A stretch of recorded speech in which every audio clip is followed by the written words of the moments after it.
Shalom, puji nama Tuhan. Hari ini kita bersyukur ya, sungguh bersuka cita dan kita sungguh bergembira hari ini. Nah, hari ini saya minta maaf. Hari ini saya menyampaikan kebenaran firman-Mu. Sebelumnya saya minta maaf karena tidak ada persiapan, karena hanya saya nggak tahu hari ini bawa firman Tuhan ya. Nah, Alkitab katakan siap tidak siap, kita harus siap sedia. Nah, hari ini kita buka firman Tuhan dalam 1 Tesalonika 5 ya. 1 Tesalonika 5. Maaf sebelumnya, perkenalkan saya, nama saya Ana Pasaribu. Saya sebagai pengajar guru agama Kristen di Bonang ya. Tinggal saya di Binong Blok R4. Ya, mari kita baca firman Tuhan dalam 1 Tesalonika 5 ayat yang ke-16 sampai 18 ya. Kita bacakan sama-sama ya. 1, 2, 3 ya. Bersukacitalah senantiasa, tetaplah berdoa, mengucap syukurlah dalam segala hal, sebab itulah yang dikehendaki Allah di dalam Kristus Yesus bagi kamu. Amin, puji Tuhan. Ini saya tertarik kata-kata ucapan syukur. Kenapa saudara? Karena hari ini adalah kita sungguh ucap syukur kepada Tuhan. Hari pernikahan hambanya pada saat ini. Kenapa saya sungguh bersyukur tentang kata-kata mengucap syukur? Karena itu benar-benar sudah menjadi mendarah daging. sudah menjadi rema dalam hidup saya, saudara. Karena apa? Karena firman Tuhan mengatakan mengucap syukurlah dalam segala hal. Coba bayangkan, mengucap syukurlah dalam segala hal. Kalau dalam bahagia atau merayakan ulang tahun, merayakan pernikahan, mendapat kita berkat yang luar biasa, kita gampang, betul kan? Terima kasih Tuhan, terima kasih Tuhan. Kalau pada saat dalam keadaan sakit atau ditimpa dalam keadaan musibah, anak kita meninggal, baru meninggal, suami kita meninggal, istilahnya, atau ada aja berlarut-larut berturut-turut kena musibah, kita bisa kan ucap syukur? Dalam sejarah kehidupan, dalam firman Tuhan katakan, itu kata-kata firman Tuhan itu, kenapa dikatakan firman itu bisa menjadi rema, bisa menjadi kekuatan, bisa menjadi hidup dalam hidup kita, karena benar-benar kita renungkan setiap hari. Amen. Kenapa? Karena itu benar-benar firman itu menjadi hidup dalam hidup kita.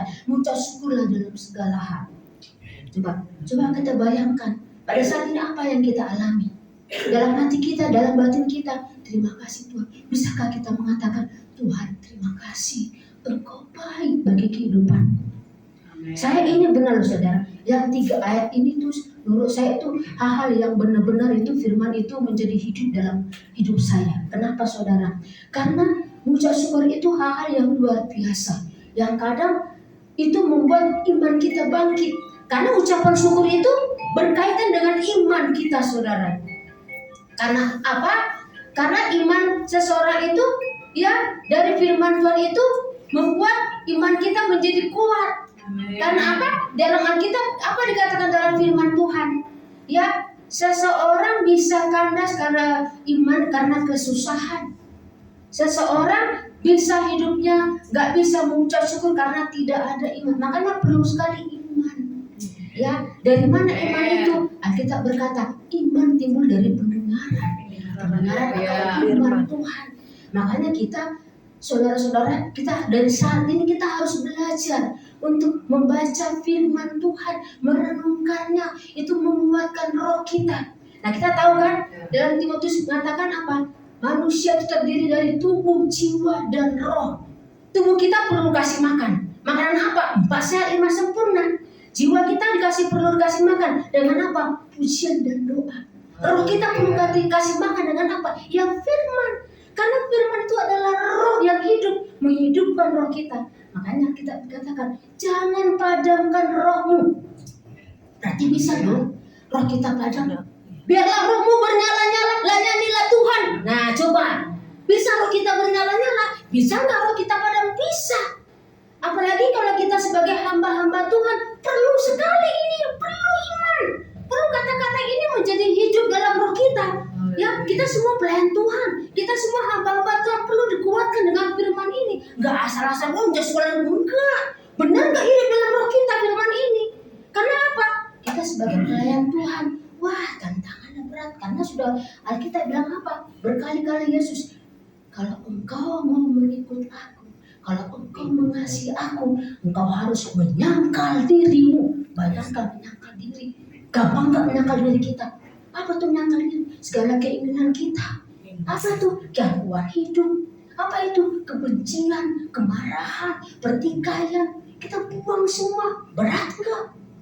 Terus apa lagi kalau engkau mau mengikut aku? Engkau harus memikul salibku, baru engkau mengikut aku. Salib itu apa saudara? Lambang penderitaan. Coba bayangkan, kita sebagai pelayan Tuhan dikatakan apa? Kita harus sebagai menderita mengikut salib loh. Gak gampang. Maka sebagai pelayan Tuhan kita ada aja masalah. Kalau kata-kata ini gak ada masalah dalam hidup kita. Misalnya kita sekali lagi kita katakan, jagalah hatimu dari segala kewaspadaan, karena dari situlah terpancar kehidupan. Makanya jaga. Saya selalu ingat kayak lagu-lagu orang ini, jagalah hati, jangan kau norai. Ada kan lagu-lagu itu benar-benar jadi rema. Karena gak gampang loh. Kita sebagai hamba Tuhan, sebagai pelayan menjaga hati. Karena dikit-dikit, apalagi dengan suami, bisa saja suami jadi salib kita, bisa jadi istri jadi salib kita, bisa jadi anak jadi salib kita. Gampang nggak?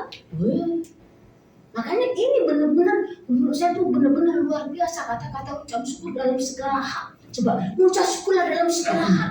Mulut kita bisa ngomong, tapi kalau kita praktekkan dalam kehidupan hari-hari, apalagi kita sebagai pelayan Tuhan, apalagi kita sebagai hamba Tuhan, luar biasa. Tapi ingat, semua itu proses. Karena apa? Untuk meneguhkan iman kita. Amin. Makanya kita bilang apa? Iman kita diuji dengan api panas untuk memurnikan supaya kita menjadi emas murni. Kita akan menerima upah daripada Tuhan. Luar biasa nggak firman Tuhan?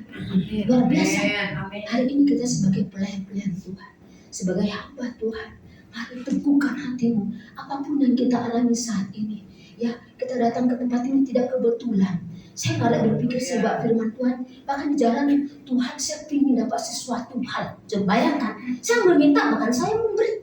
Tuhan saya ingin sesuatu hal apa? Karena apa saudara? Saya diproses dalam beberapa bulan ini.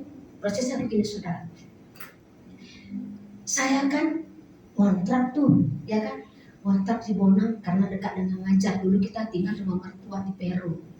Nah, pas kontrak dalam 1 tahun yang punya rumah katakan kita harus pindah karena rumah itu mau dipakai sama saudaranya. Bu, bisa nggak saya bulan Juli? Karena saya bilang, oh nggak bisa, harus pindah. Waduh, uang saya dipakai teman saya untuk berkontrakan itu tak dikasih 20 juta saudara. Nggak mau beneran. Nah kedua, kita harus pindah. Tuhan bagaimana ini Tuhan? Aduh saya begini, saya gimana gitu ya. Terus ya saya pasrah aja dah Tuhan, terserah Tuhan lah. Namanya kita bilang apa? Udah sekolah dalam segala hal. Dan kadang kecil, Bu gimana Bu? Kapan pindahnya? Tunggu ya Bu, tunggu dalam saya. Tuhan kalau aku harus pindah dari rumah ini, aku harus pindah, ya terserahlah. Aku mau pindah kemana? Saya ini anakmu, gitu kan? Saya hanya pasrah gitu. Terus misalnya saya lewat, itu ada rumah berkontrak. Saya tanya berapa? 20 juta. Waduh, lo tanya 15 juta. Setahun kan gak gampang. Per bulan-bulan gak mungkin karena rumah saya barangnya banyak gitu ya kan. Terus saya tergerakkan saya ujung sana gitu, ujung. Rumah ini kosong, ngeri juga. Tapi mau aku tinggal di sini kalau dikasih gratis. Rumahnya kata orang penuh dengan setan. Terus kedua hutan, ada banyak itu tuh apa namanya pohon-pohon, banyak ular gitu. Aku juga lihat itu ada kulit ular di situ di dekat got-got itu, gitu ya. Ya udahlah, ku telepon, saya berani, ku telepon yang punya. Sudah terbiasa saudara mustir setan, nggak takut. Yang penting dapat gratis atau murah seperti itu ya. Rumah kesehatan mustir aja dok pergi gitu. Terus saya telepon, Bu, ini rumah dikontrak nggak? Oh ya dikontrak. Berapa 15 juta? Apa Bu nggak salah 15 juta? Kaget dong, rumah hancur begitu. Sudah bocor-bocor 5 tahun kata tetangga nggak ditempatin. Udah penuh dengan gentayangan segala macam. Nggak salah tuh Bu? Enggak. Mau nggak Bu tempatin gratis? Nanti aku perbaikin, beres semua. Oh, aku lagi butuh uang. Ya udah Bu, udah bagus aku cari kontrakan yang 10 juta. Ya tinggal langsung masuk. Betul ya? Aku masuk saya gitu. Ya udahlah kalau nggak mau Bu katanya udah. 2 minggu kemudian saya ditelepon. Bu, saya sudah di rumah sini. Datanglah ke sini. Ngapain nih Bu ini? Masa aku kontrak 15 juta tuh rumah penuh dengan setan, saya 15. Saya datang, benar. Saya datang ke rumahnya. Katanya begini, Bu, ini lagi ada rumah saya. Mau nggak tepat? Ya Bu, rumah Bu ini sudah bocor-bocor, udah hancur. Itu rumput segala macam nggak pernah dihuni. Masa saya kontrak gratis mau nggak? Saya gitu. Aduh Bu, saya lagi nggak punya uang.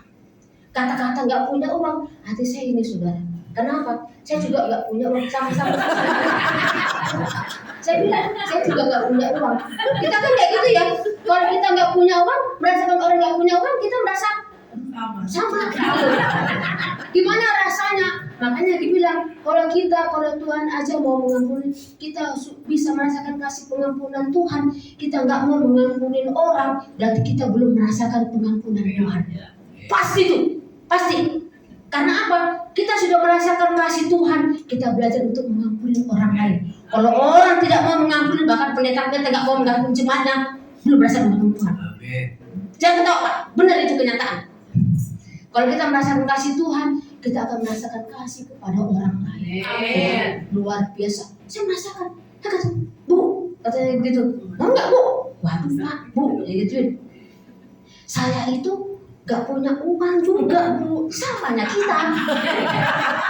Ya aku orangnya terang-terangan aja, saya orang mau tes dulu, nggak saudo, berarti aduh saya nggak punya uang, makanya ini nggak laku-laku. Mau saya perbaiki, nggak punya uang, aduh kasihan. Udah laku, kalau bisa bulan Juli aja lah, betul ya. Tapi gini Bu ya, saya perbaikin bulan Juli saya bisa kasih 5 juta. Nanti tahun depan 5 juta lagi, tahun depannya lagi baru 10 juta. Perhitungannya 10 juta setahun. Ibu mau tidak? Jadi 3 tahun saudara. Maksudnya dalam proses ada rezeki Tuhan lagi proses saya bisa mau enggak ini. Ya udahlah Bu, karena saya daripada rumah saya ini kosong. Dia kan bingung, dia mau perbaiki, gak ada duit, mau nganter orang gak mau, aku doang yang mau, dan aku gak punya duit, betul ya? Ya udah, ibu itu pergi, saya tempatin, baru saya belum tempatin, plung, bolong, bocor, tau nggak? Kata-kata ucapan syukur, Tuhan terima kasih, saya tidur masih panik tuh, kedua itu anak saya, kasih hidup masih panik, bolong. Saya nyanyi menyembah Tuhan terima kasih. Saya tidur di atap bolong saudara, hujan banjir. Coba bayangkan. Katanya ada setan, saya peperangan rohani. Terus saya pelan-pelan saya ituin, tuh tangan saya sampai bal. Saya potong-potong sendiri itu lah. Saya tanam-tanami nanti kalau misalnya kapan saudara ke rumah saya lihat, saya sudah tanam dengan cabai dan sayur mayur dan buah segala macam. Kenapa? Karena saya pikir ucap syukurlah dalam segala hal. Saya Tuhan terima kasih. Anak saya bilang, Mak, gimana sih ngontrak begini? Enggak ada ininya, Mak, bocor, Mak. Tenang panik, kita sedang dalam proses Tuhan. Amin. Ucap syukur, jangan mengeluh anak saya. Jangan mengeluh. Hujan terima saja, jangan mengeluh. Orang-orang bilang, jangan panik, kakak saya ngontrak situ, banyak setannya tuh, banyak ular, segala macam. Tetangga saya pada heran semuanya saudara, mau tinggal situ, hebat ibu ya. Kenapa kita takut? Karena apa? Kita dalam proses Tuhan, kita tetap mengucap syukur dalam segala hal. Itu luar biasa, firman Tuhan luar biasa. Maka tadi Tuhan, apa ya firman Tuhan? Ya kebetulan kita mengucap syukur. Ya firman Tuhan mengucap syukur dalam segala hal. Makanya bisa nggak kita? Karena juga teman saya saudara pendeta, dosen saya dulu waktu di Harvest. Tahu nggak Pak Situlus, anaknya baru meninggal, dia juga baru meninggal. Gimana teman saya ini, ibu pendeta ini, dia kayaknya nggak terima, sedih banget. Jadi kita semua apapun yang kita alami itu proses untuk menguatkan iman kita, untuk menguatkan iman kita. Bagaimana kita supaya kalau apapun masalah yang kita hadapi, jangan katakan, Tuhan kenapa? Saya sudah mengikuti Tuhan, kenapa ini bisa terjadi? Saya sudah mengikuti Tuhan, kenapa ini nggak bertobat? Jangan saudara, saya katakan sama Tuhan, sama anak saya juga, ya apapun, jangan tuntut orang untuk berubah. Yang penting apa? Tuhan, ubahkan hati saya untuk bisa menerima Dia. Gampang nggak itu? Apalagi kita punya suami, punya istri yang cerewet, Tuhan, ubahkan hati saya untuk menerima kelemahan istri saya, untuk menerima kelemahan suami saya. Suami saya saudara, saya sudah capek, sudah begini, suami saya nggak bisa kerja. Terus terang bukan mengapa suami saya nggak bisa kerja, angkat-angkat tidak bisa, gitu ya. Tapi saya benar-benar semua saya kerjakan. Pulang-pulang saya udah capek. Mah, bikinkan air minum, ada bisa minum. Iya Pak. Pak, bikinkan air, gambarkan dulu makan. Ambilkan itu asbak, rokok, masih merokok saudara. Ambilkan dulu piring, saya ambil. Karena saya marah. Ambil gimana sih? Bapak nggak sih takut bapak sama bapak? Nggak boleh Pak. Bagaimanapun orang tua itu adalah orang tua. Maka itu belajar untuk tunduk kepada suami. Saya satu lagi firman Tuhan yang saya pegang selain ini, ya, lakukanlah segala sesuatu untuk Tuhan, bukan untuk manusia. Amin. Kalau kita merasa kita menolong orang, saya seringkali menolong orang, tapi saya dikecewakan. Bayangkan kasih uang 20 juta janji 3 bulan nggak dibayar-bayar. Ya Tuhan, apapun yang saya lakukan untuk Tuhan. Saya ikhlas kita. Kalau enggak kayak gitu saudara, kita nggak bisa. Kita jadi hati kita tweet, tahu nggak? Artinya seperti itu. hidup mati, hidup mati. Makanya dia bilang jangan padamkan hati kita juga, jaga hati kita itu gak gampang menjaga hati kita. Bagaimana menjaga hati kita? Ini firman Tuhan harus benar-benar hidup dalam roh kita supaya iman kita bangkit. Kalau iman kita bangkit, nanya itu bangkit serukan nama Yesus. Tak pernah ada orang mengatakan aku tak mau ke gereja lagi, lihat mukanya itu aku tak mau, gitu ya. Aku gak mau jadi melayani Tuhan lagi.